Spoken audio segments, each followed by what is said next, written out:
नमस्कार दोस्तों, कहानी और क्राइम में आपका बहुत बहुत स्वागत है। श्रेया के आगे खड़ी महिला जैसे ही अपना बोर्डिंग पास लेकर मुड़ी, श्रेया चौंक पड़ी।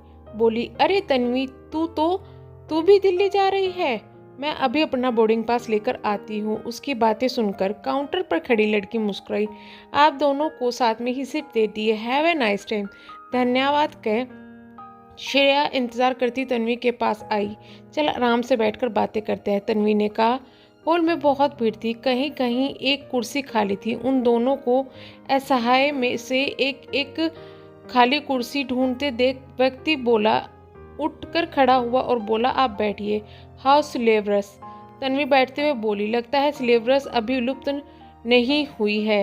यह तो तुझे ही मालूम होगा श्रेया, तू ही हमेशा सिलेबस के कसीदे पढ़ा करती थी। तन्वी हंसी। खैर छोड़ ये सब, यह बता कि तू यहाँ कैसे? क्योंकि मेरा यहाँ आशियाना यही है। दिल्ली में तो एक शादी में जा रही हूँ। अजब इत्तेफाक है, मैं एक शादी में यहाँ पर आई थी और अब अपने आशियाने में दिल्ली वापस जा रही हूँ। मगर जीजू तो सिंगापुर में सेटल थे। हाँ, सर्विस कॉन्ट्रैक्ट ख़त्म होने पर वापस दिल्ली आ गए। नौकरी के लिए भले ही कहीं भी चले जाए, दिल्ली वाले सेटल कहीं भी नहीं हो सकते, आएंगे तो वापस दिल्ली ही। वैसे तू तो दिल्ली की है, मगर अब भोपाल छोड़कर कहीं और नहीं रह सकती। लेकिन मेरी शादी के समय तो तेरा भी दिल्ली में सेटल होना पक्का था। श्रेया ने उबासी सांस भरी। हाँ, मेरा पक्का तो था, मगर मैंने नहीं सोचा था कि कभी मेरे साथ में जो हुआ वो होगा और जिसका मुझे हमेशा अफसोस रहेगा। दिल्ली में सेटल होना एक मूर्खतापूर्वक फैसला था जो मैंने बदल दिया। माना कि कई खामियां हैं दिल्ली में, लेकिन भाई इतना भी बुरा नहीं है। हमारे दिल्ली की वह रहने की सोचने तब तक बेवकूफ़ी मानी जाएगी। तन्वी आह स्वर में बोली, मुझे दिल्ली से कोई शिकायत नहीं है। तन्वी। श्रेया खिसकी कर बोली, दिल्ली में मेरी भी उतनी ही जितनी तेरी मेरा मायका है, अतः अक्सर आती जाती रहती हूँ। वह अफसोस है कि अपनी उस पसंद पर जिसके साथ दिल्ली में बसने जा रही थी। तन्वी ने चौंक कर उसकी ओर देखा, फिर बोली हिचकिचाते हुए, तू कहीं श्रवण की बात तो नहीं कर रही है? श्रेया ने उसकी तरफ उदास नज़रों में देखा और फिर पूछा, तुझे याद है उसका नाम? नाम ही नहीं, उसके जुड़े सब अफसाने जो तू सुनाया करती थी। उसने जो पक्का था कि श्रवण के साथ तू सेटल होगी। वो एक जेंटलमैन है, एक बहुत ही अच्छा व्यक्ति है। फिर उसके साथ ऐसा क्या हुआ जो इसका तेरा प्यार अफसोस में बदल गया? वैसे जितना मैं श्रवण को जानती हूँ, उसके मुताबिक श्रवण ने कोई गलती तो नहीं की होगी, ना तेरे साथ कोई ज़बरदस्ती और ना ही झूठा प्यार का नाटक किया हो। श्रेया ने मुँह पिचकाते हुए बोली, अरे नहीं, ऐसा तो वो सोचने की हिम्मत भी नहीं कर सकता था। तो फिर क्या दहेज में कुछ मांग लिया था? वहां तक तो बात ही नहीं पहुंची, उससे पहले ही उसका असली चेहरा मेरे सामने आ गया। श्रेया ने गहरी सांसें खींचते हुए बोला, और कुछ भी उल्टी सीधी अटकलें लगाने से पहले पूरी बात सुनना चाहूँगी, ज़रूर, बशर्ते कोई ऐसे व्यक्तिगत बात ना हो जिसे मुझे सुनते हुए कोई संकोच हो। संकोच वाली तो खैर कोई बात नहीं है, तू तो समझ सकती है, क्योंकि तुझे अभी अभी कहा कि मैं सिलेबस के कसीदे पढ़ा करती थी। इसी बीच फ्लाइट में आधा घंटा लेट होकर घोषणा हुई। अब टुकड़ों में बात कहने के बजाय श्रेया पूरी कहानी ही सुना दे। मेरा श्रवण की तरफ झुकाव उसके शालीन व्यवहार के से प्रभावित होकर हुआ था। अक्सर लाइब्रेरी में वह ऊंची स्लेफ में किताबें निकाला करता था और बगैर किसी की मदद लिए हुए अपना काम करता था। प्यार कब और कैसे हो गया पता ही नहीं चला, क्योंकि हम एक बिरादरी के थे और स्तर भी एक था। क्यों? इसलिए श्रवण का कहना था कि हम उस समय जब हमारी सही टाइम आ जाएगा, शादी की में कोई रुकावट ना हो, हम किसी गलत चंगुल में ना फंसे और कोई हमारी जो ये प्यार की कहानियाँ हैं इसको हमारे घर वालों के सामने ना आए। बताए तो इसको भी समेट कर रखना है। प्यार के जज्बे को दिल में समेट कर रखना आसान नहीं था, पर मुझे यह सब बताना भी मैंने किसी को मुमकिन नहीं समझा। परीक्षा फाइनल हो गई और उसके साथ में फर्नीचर डिज़ाइनिंग का कोर्स ज्वाइन कर लिया। साउथ इंस्टीट्यूट मेरे घर से ज़्यादा दूर नहीं था। श्रवण पहले मुझे पैदल मेरे घर छोड़ने जाता था, फिर वापस जाकर बाइक लेकर अपना घर जाता था। मुझे छोड़कर घर से गाड़ी आती थी, लेने भी वही जाती थी, लेकिन वन वे के वजह से लंबा जाम रहता था। अतः ये सब यह करते हुए सहपाठी के साथ पैदल चली आती थी। यह तो बस मुझे पता था कि बेचारा सहपाठी मेरी वजह से डबल पैदल घूमकर जाता था, मगर बाइक में मुझे कोई बदनामी के डर से नहीं बैठाता था। मैं उसकी इन बातों से मुग्ध थी। वैसे और सब भी अनुकूल ही था। हम दोनों ने ही इंटीरियर डेकोरेशन का कोर्स किया था। श्रवण के पिता फर्नीचर का बड़ा शोरूम खोलने जा रहे थे। हम दोनों संभाल लेते उसको। श्रवण का कहना था रिजल्ट आने के तुरंत बाद में वह अपनी भाभी से बात करेगा और भाभी से तुम्हें मुझे मिलवाएगा। उसके बाद घर वाले मिलकर आपस में शादी तय कर लेंगे। उसी समय मेरी मम्मी अपने भतीजे के लिए राजीव जिसका नाम है उसका रिश्ता लेके आई। वह एक आर्किटेक्ट था जो एक ऐसी लड़की चाहता था जो उसके पिता के व्यापार में उनका काम बटा सके। मामी द्वारा दिया गया मेरा वितरण राजीव को बहुत पसंद आया और उसने मामी के तुरंत रिश्ता करवाने को कहा। मामी का कहना था कि नवाबों के शहर भोपाल में श्रेया को अपनी कला की परख करने का, खूब तरक्की करने का मौका मिलेगा। मामी के जाने के बाद मैंने माँ से कहा कि दिल्ली की कला परखी और दिलवाले कहीं और नहीं मिलेंगे, अतः मेरे लिए दिल्ली में ही रहना ठीक होगा। मैं मम्मी से बोली स्वयं के लिए दिल्ली का विवाह करना चाहूँगी और मैंने राजीव के बारे में सब कुछ मम्मी से बता दिया। मम्मी ने सुनकर यह कहा कि श्रवण के बारे में सब बताया। माँ ने कहा कि श्रवण को उससे मिलवा दे और लड़का जांच परख कर वह पिता से बात करेगी। दोपहर में पड़ोसियों के एक फंक्शन था, वहाँ से जाने से पहले माँ ने मेरे गले में सोने की चैन डाल दी। मुझे भी पहनकर अच्छी लगी और इंस्टीट्यूट जाते हुए मैंने वह चैन नहीं उतारी। शाम को जब श्रवण रोज की तरह मुझे छोड़ने आ रहा था मैंने श्रवण को सारी बात बताई।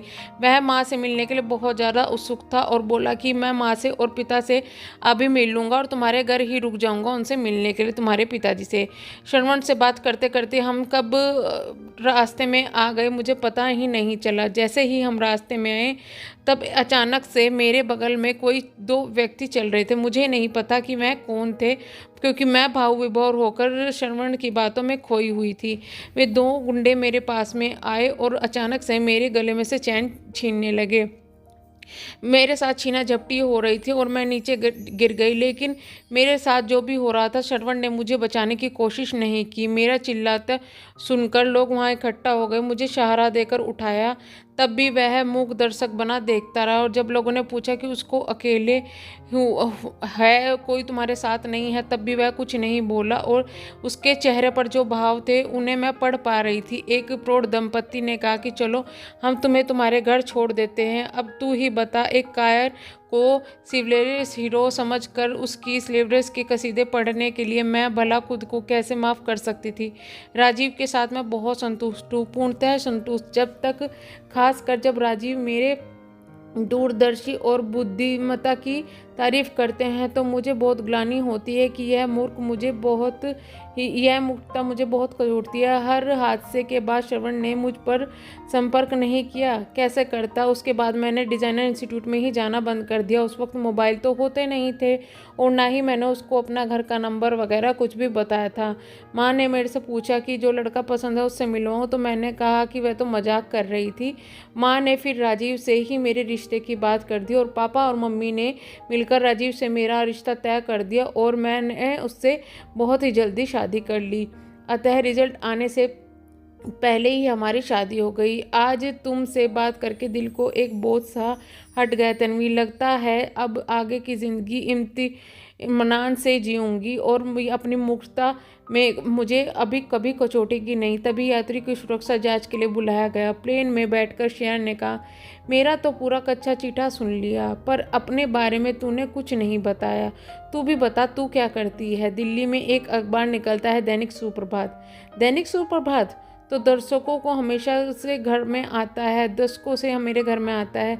शेरा बीच में ही बोल पड़ी, अभी भी दिल्ली जाने पर बड़े हस्तियों के बारे में उसमें पढ़ती हूँ। हस्तियों वाला पन्ना मुझे बहुत अच्छा लगता है। अच्छा, सुप्रभात मेरे दादा ससुर ने आराम किया था, अब मैं अपने पति के साथ में उसी को चलाती हूँ। हस्तियाँ स्तंभ का जो पार्ट है वो मेरा ही विभाग है। हस्तियों की तस्वीर तुम लोग क्यों नहीं लगाते। यह तो पापा को ही मालूम होगा जिसने यह स्तंभ शुरू किया था। यह बात करते हुए कब मैं घर आई और मुझे हस्तियों का जो संकलन था मैं तुझे घर पहुंचवा दूंगी। शादी के बाद अगर फुर्सत मिली तो मैं तेरे घर पक्का आऊँगी। मेरा भोपाल का पता ले ले, संकलन वहाँ भेज देना। मुझसे यह घर मालूम तेरे जाने से पहले वहीं भिजवा दूंगी। दिल्ली आकर श्रेया बड़ी बहन के बेटे की शादी में व्यस्त हो गई। जिस शाम को उसे वापस जाना था उसी शाम को उसके छोटे भाई आया और तभी वह कहने लगा, हम सभी दिल्ली में हैं, आप ही भोपाल जाकर बस गई। कितना अच्छा होता दिल्ली, अगर पापा आपको शादी भी दिल्ली में कर देते। आप तो सह शिक्षकों में पढ़ी थी। सुनते ही श्रेया का मुंह कसेला हो गया। तन्वी से बात करने के बाद जो अवसाद हुआ था वह फिर से लौट आया है। उसका ध्यान बटाने के लिए तन्वी ने का भेजा लिफाफा उसने खोला। हस्तियों वाले मुख्य पृष्ठ पर उसकी नज़र पड़ी। श्रवण कुमार अपने शहर के जाने माने सफल व्यवसायी और समाज सेवी है। ज़रूरतमंदों की सहायता करना उनका कर्तव्य है। अपनी आयु और जान की परवाह करे बिना उन्हें मनचलों से एक युवती की रक्षा की थी, जिससे गंभीर रूप से घायल होकर वह अस्पताल में भी रहे। लेकिन और अभिमान से यह स्वरता अछूते हैं। हमारे प्रतिनिधि के पूछने पर कि उन्होंने अपनी जान जोखिम में क्यों डाली, उन्होंने एक आवाज़ पर मंदिर के पुजारी व अन्य लोग वहाँ पर इकट्ठा हो जाते, उन्होंने बड़ी सादगी से कहा, इतना सोचने का समय नहीं था। मैं सच बताऊं तो यह कहने के बाद मुझे बहुत शांति मिली है। कई दशक से सहपाठी के साथ हुआ था, चाहते हुए भी मैं उसकी मदद नहीं कर पाया। एक अनजान मुक्त दर्शक की तरह देखता रहा। मैं नहीं चाहता था कि किसी को पता चले कि वह मेरे साथ है और उसका नाम मेरे साथ में जुड़े। बेकार में उसकी बदनामी होगी। मुझे चुपचाप वहाँ से खिसकता देखने उस पर जो भाव थे, उसने जो मुंह सिकोड़ा था, मैं उसे अपनी कायरता मानता हूँ। जब मैं खुद की नज़रों में ही गिर गया और सोचने लगा कि क्या मैं उसे बदनामी से बचाने के लिए चुप रह कर और कायरतापूर्वक ये काम करके मैंने जो किया है वह सही है, तो मैं खुद को ही कचूटने लगता हूँ।